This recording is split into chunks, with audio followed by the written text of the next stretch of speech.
Hi hello friends, ఈరోజు మనం ఈ వీడియోలో లెట్ గురించి తెలుసుకుందాం. అంటే నార్మల్గా లెట్ అనేది ఎక్కడ యూజ్ చేస్తాం, దీని ద్వారా స్పోకెన్ ఇంగ్లీష్ పర్పస్ అండ్ మనకు ఎగ్జామ్ కాంపిటీషన్ పరంగా యూజ్ చేసేటటువంటి సెంటెన్సెస్ గురించి అయితే తెలుసుకుందాం. అందులో ఫస్ట్ వన్ చూడండి, let me speak. Let me speak అంటే దీని అర్థం ఏంది? Let me speak. తెలుగులో చూడండి, లెట్ మీ స్పీక్ అంటే నన్ను మాట్లాడనివ్వండి.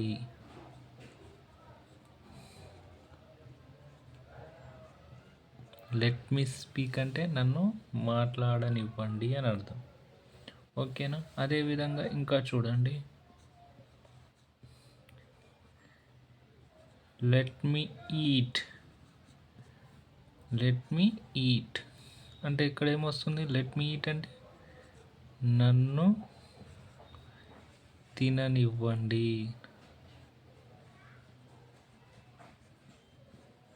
మీకు ఇక్కడ ఏం అర్థమైంది? లెట్ మీ స్పీక్ అంటే నన్ను మాట్లాడనివ్వండి, లెట్ మీ ఈట్ అంటే నన్ను తిననివ్వండి.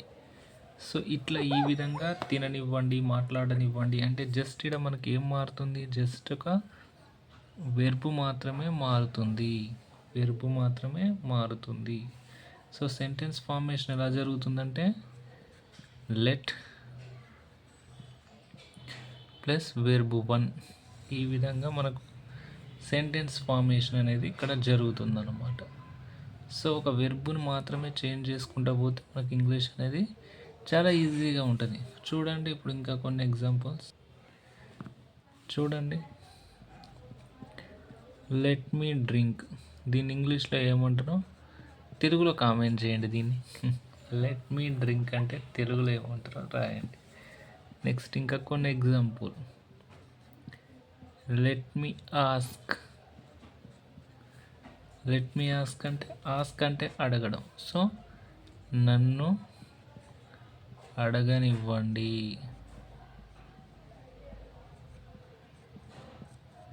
ఇంకా కొంచెం పదాలు అనేవి ఇంకా యాడ్ చేసుకోవచ్చు. For example, let me pay rent. Let me pay అంటే నన్ను చెల్లించనివ్వండి.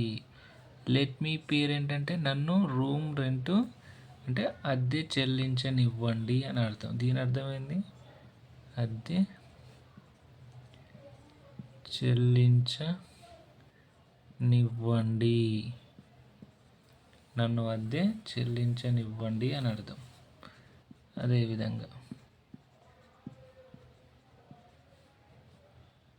లెట్ మీ గో అంటే నన్ను వెళ్ళనివ్వండి. ఈ విధంగా మనం సెంటెన్సెస్ అనేది ఫామ్ చేసుకోవచ్చు. చాలా ఈజీగా ఉంది కదా, పెద్ద కష్టపడాల్సిన అవసరం కూడా ఏమీ లేదు. ఓకే చూడండి, let me speak, let me eat, let తోటి సంబంధించి కంప్లీట్ అయిపోద్ది. ఒకవేళ మీరు స్పోకెన్ ఇంగ్లీష్ కోర్స్ ఉంటుంది మనది, స్పోకెన్ ఇంగ్లీష్ కోర్స్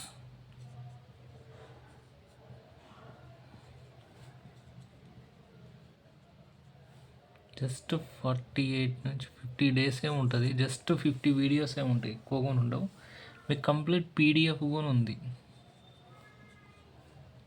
జస్ట్ ఇది మన ఛానల్లో జాయిన్ అవుతారు కదా, జాయిన్ అయిన వాళ్ళందరికీ మెయిల్ ఐడికి, నా మెయిల్ ఐడి ఉంటుంది, జాయిన్ కాగానే నా మెయిల్ ఐడి చూపిస్తుంది. ఆ మెయిల్ ఐడికి హాయ్ అని పంపండి, ఇమీడియట్గా మీకు పీడిఎఫ్ అనేది పంపిస్తాయి. ఈజీగా ఇంగ్లీష్ నేర్చుకోవచ్చు. అదేవిధంగా మీరు జాబ్ కోసం చూస్తున్నట్టయితే 10 మంది హెచ్ఆర్ల నెంబర్స్ కూడా నేను ప్రొవైడ్ చేస్తాను అన్నమాట. ఓకే, ఈజీగా మీకు ఇంగ్లీష్ అనేది రావడానికి అర్థం సింపుల్ ఉంటుంది. అంటే ఈ వీడియోస్ అన్నీ చూడడం ఇబ్బంది అనుకున్న వాళ్ళు జస్ట్ ఆ పీడిఎఫ్ చూడండి, నేర్చుకోండి. ఓకే, ఇలాంటి ఇన్ఫర్మేషన్ అప్డేట్స్ కోసం అయితే మన ఛానల్ని సబ్స్క్రైబ్ అయితే చేయండి. మర్చిపోకుండా సబ్స్క్రైబ్ చేయండి, లైక్ చేయండి, షేర్ చేయండి. మెంబర్గా జాయిన్ కాండి, కంప్లీట్ డీటెయిల్స్ అనేవి నేను ప్రొవైడ్ చేస్తాను అన్నమాట. Okay, thank you.